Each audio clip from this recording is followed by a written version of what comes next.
जन प्रियतम बाल मुकुंदम।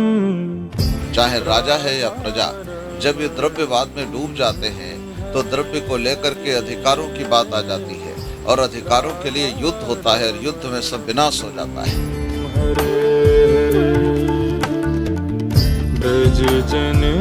संत आसाराम जी हमारे नैमिषारण्य में भी यहाँ उनका आगमन हुआ, हमारे आश्रम में उनका कार्यक्रम हुआ। बहुत अच्छे संत हैं और उनके साथ अन्याय हो रहा है।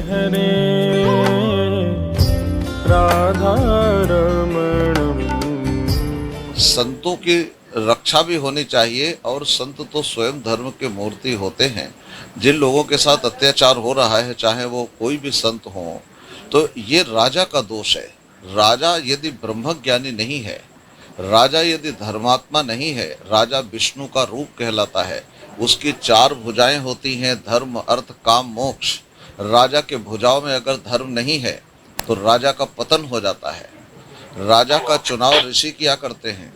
प्राचीन परंपराएं हमारे यहाँ रही हैं कि राजा का चुनाव सदा ऋषि किया करते थे। आपको ऐसा ही लगता है कि आज राज सत्ता के नीचे धर्म सत्ता है? पहले धर्म सत्ता ऊपर हुआ करती थी, राज सत्ता नीचे हुआ करती थी। आज हम देख रहे हैं कि राज सत्ता ऊपर है, धर्म सत्ता नीचे है। तो ये कारण नहीं? धर्म सत्ता कभी नीचे नहीं रही और राजा का कभी भी, राजा को सदा आदेश देने वाले ही ऋषि रहे हैं और ऋषि राजा का चुनाव करते थे। राजा कभी ऋषि का चुनाव नहीं किया करता था जी। राजा राजनीति जो है वो धर्म की रक्षा के लिए बनाई गई।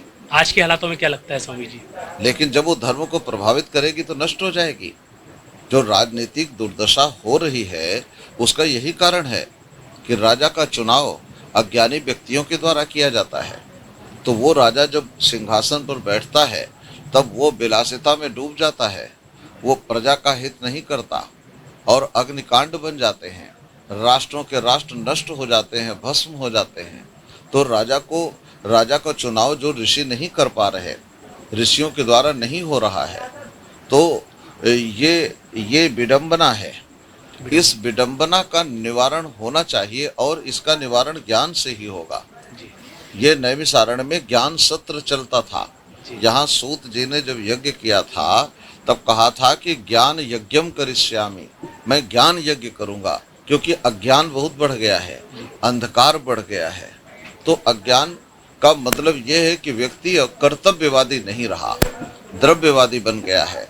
चाहे राजा है या प्रजा, जब ये द्रव्यवाद में डूब जाते हैं तो द्रव्य को लेकर के अधिकारों की बात आ जाती है और अधिकारों के लिए युद्ध होता है और युद्ध में सब विनाश हो जाता है। तो संत जो संदेश देते हैं, संसार परंपरागतों से उन्हीं पर चलता आया है और आगे भी उन्हीं का अनुसरण करेगा। स्वामी जी, सबसे बड़ा दुख होता है, हम देखते हैं कि आज के समय काल में ये जो लिस्ट बताते हैं कि इन संत ने देखिए बलात्कार किया, इसने ये किया, इसने वो किया। आज़ादी के बाद से लेकर अभी तक का हम जो एनालिसिस कर रहे हैं, सुप्रीम कोर्ट में आज तक ये एक संत को स्पष्ट नहीं कर पाए कि इन्होंने ऐसा किया है। सेशन कोर्ट में क्या होता है, कांचीकोटि शंकराचार्य को देख लीजिए, 9 साल से प्रकरण चलाया। आतंकवाद बोला गया, भगवा आतंकवाद साधी प्रज्ञा को, उनके ऊपर भी 9 साल तक चलाया मैटर। अमृतानंद देवतीर्थ देख लीजिए, द्वारका के केशवानंद जी देख लीजिए। अभी हालात हम बात करें तो आसाराम जी बापू का प्रकरण है, आज भी एक साक्ष्य ना सरकार के पास है ना कोर्ट के पास है, जिस कारण से उनको अंदर रखा है। बलात्कार की कहीं पर कोई पुष्टि नहीं है, फिर भी उनको 9 साल से खींचा जा रहा है। संत आसाराम जी हमारे नैमिषारण्य में भी यहाँ उनका आगमन हुआ, हमारे आश्रम में उनका कार्यक्रम हुआ। बहुत अच्छे संत हैं और उनके साथ अन्याय हो रहा है। जो राजतंत्र हैं वो उनके साथ अन्याय कर रहे हैं और आसाराम बापू जी की उनकी बेल होनी चाहिए, उनको छोड़ा जाना चाहिए, क्योंकि वो अच्छे संत हैं। उनके द्वारा बहुत सारी चीज़ों का मार्गदर्शन भी हुआ। उन्होंने बहुत सारे ग्रंथ दिए, बहुत सारी पुस्तकें दिया, जिसको पढ़ करके संसार काफ़ी सुधरा। छोटे छोटे बच्चों ने उसको अनुकरण किया। जो लोग नहीं जानते थे वो बापूजी ने प्रदान किया है। आज उनके साथ ये अन्याय अधर्म हो रहा है तो ये सब राजनीति से प्रेरित है। और हम तो जो माननीय न्यायाधीश हैं उनको भी ये कहना चाहेंगे कि उसके ऊपर गंभीरता से विचार करके एक व्यक्तिगत व्यक्ति के साथ में ये अधर्म अन्याय नहीं होना चाहिए। जितना अपराध उनके ऊपर आरोपित किया गया है वो अपराधी नहीं है, वो व्यक्तिगत रूप से बहुत अच्छे हैं। हमने उनको उनके दर्शन किए हैं, हमारे यहाँ उनका कार्यक्रम हुआ है, हमारे आश्रम में वो आए हैं। वो व्यक्तिगत रूप से बहुत अच्छे हैं और हमारी शुभकामना है कि वो शीघ्र छूट जाएंगे। हम उनको नैमिषारण्य की ओर से, ऋषियों की ओर से और शुभकामनाएं भी देते हैं, और ऋषियों की ओर से हम कहते हैं कि इस भूमि पर उनके जो शब्द गूंजे हैं और उन्होंने गुरु शब्द के ऊपर बहुत अच्छी व्याख्या की थी, तो वो विवेचक भी बहुत अच्छे हैं, उनके विचार बहुत सुंदर हैं। तो उनको इसमें अवश्य सफलता मिलेगी और जल्दी उनको ये इससे मुक्ति मिल जाएगी।